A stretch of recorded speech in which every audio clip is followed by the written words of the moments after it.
High, good morning. আজকের ভিডিওটা শুরু করছি ট্রেন থেকে। আজ ভোর ভোর উঠে আমি, বাবাই, মা এবং বাবা বেরিয়ে পড়েছিলাম দক্ষিণেশ্বর ও আদ্যাপীঠের উদ্দেশ্যে। আমরা বিধাননগর থেকে ট্রেনে উঠলাম। 3টে স্টেশন পেরিয়েই পৌঁছে গেলাম দক্ষিণেশ্বর স্টেশনে। আমি এই প্রথম দক্ষিণেশ্বরে ট্রেনে করে এলাম, কারণ আমার বাপের বাড়ি থেকে তো আসতে গেলে বাসে করেই আসি। আজ আমি শ্বশুর বাড়ি থেকে এসেছি, তাই ট্রেনে করে এলাম। তারপর স্কাইওয়াক দিয়ে হেঁটে হেঁটে আমরা মন্দিরের দিকে যাচ্ছিলাম।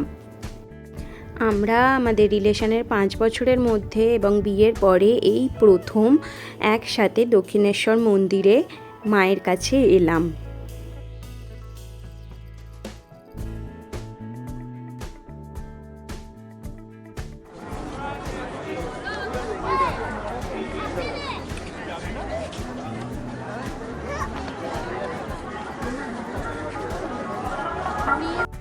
তারপর আমরা সবাই মিলে গেলাম, পুজো কিনে নিলাম।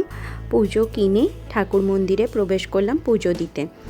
তারপর পুজো দিয়ে বেরিয়ে ঠাকুর মন্দিরের ঘাটে এলাম গঙ্গা দর্শন করতে। গঙ্গা মাকে দর্শন করে আমরা গেলাম, সব কিছু ঘুরে ঘুরে দেখলাম। তারপর মন্দিরের পিছন দিকে আসলাম এই ভিউটা একটু দেখার জন্য। তারপর আমরা কিছু ছবি ভিডিও করে নিলাম। পরে ওখান থেকে একটু গিয়েই রামকৃষ্ণ মঠের একটা সুন্দর আশ্রম হয়েছে, সেখানে গেলাম। তারপরে টিফিন খেলাম, আমি এবং বাবাই খেলাম ছোলা বাটোরা এবং কচুরি ও ডাল ও ঘুগনি। খাওয়া দাওয়া করার পরে আমরা সকলে অটোয় করে গেলাম আদ্যাপীঠ। আমরা আদ্যাপীঠ মন্দিরে পৌঁছালাম। সেই দিন ছিল কৃষ্ণ একাদশী, তাই মায়ের মন্দির 12টা অবধি খোলা ছিল।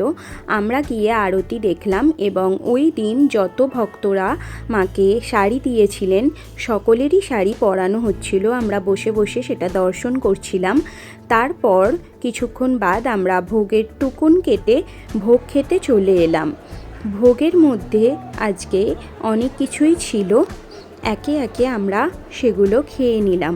প্রথমেই দিল কুমড়োর বেগুনি, তারপরে পোলাও এবং আমরা সেইগুলো খেলাম। অন্য দিন ভোগ প্রসাদে ভাত এবং ডালও থাকে, কিন্তু আজকে একাদশী ছিল বলে ভাত ডাল ছিল না। তারপর দিলেন খিচুড়ি এবং তারপর মটর কড়াই এবং আলু দিয়ে একটা তরকারি। খুবই সুস্বাদু ছিল। ভোগ প্রসাদ তো সবসময়ই সুস্বাদুই হয়। ভোগ প্রসাদ খাওয়ার জন্য টোকন কেটে নিতে হয়েছিল। টোকনের দাম ছিল প্রতি মাথা পিছু 80 টাকা। তারপর আরও একটা তরকারি দিয়েছিল, সব রকম সবজি দিয়ে ছোলা দিয়ে তরকারি। তারপরে দিল পায়েস এবং চাটনি।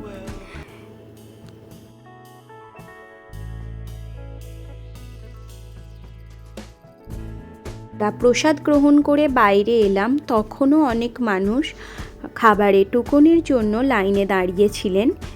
তখন মন্দির বন্ধ হয়ে গিয়েছিল। মন্দির অন্য সব দিনে 11টায় বন্ধ হয়ে যায়, আবার বিকালে খোলে, কিন্তু একাদশী পূর্ণিমা এই দিনগুলিতে মন্দির 12টা অবধি খোলা থাকে। তারপর আমরা আদ্যাপীঠ থেকে বেরিয়ে দক্ষিণেশ্বর স্টেশনে এলাম। এসে সকলে মিলে আইসক্রিম খেলাম এবং দাঁড়িয়ে কিছুক্ষণ ট্রেনের জন্য অপেক্ষা করছিলাম। তারপর ট্রেন আসতে আমরা ট্রেনে চাপলাম। ট্রেন থেকে আমাদের স্টেশন বিধাননগরে নামলাম। তারপর অটোয় করে চলে গেলাম আমাদের কাকুরগাছি বাড়িতে। টাটা।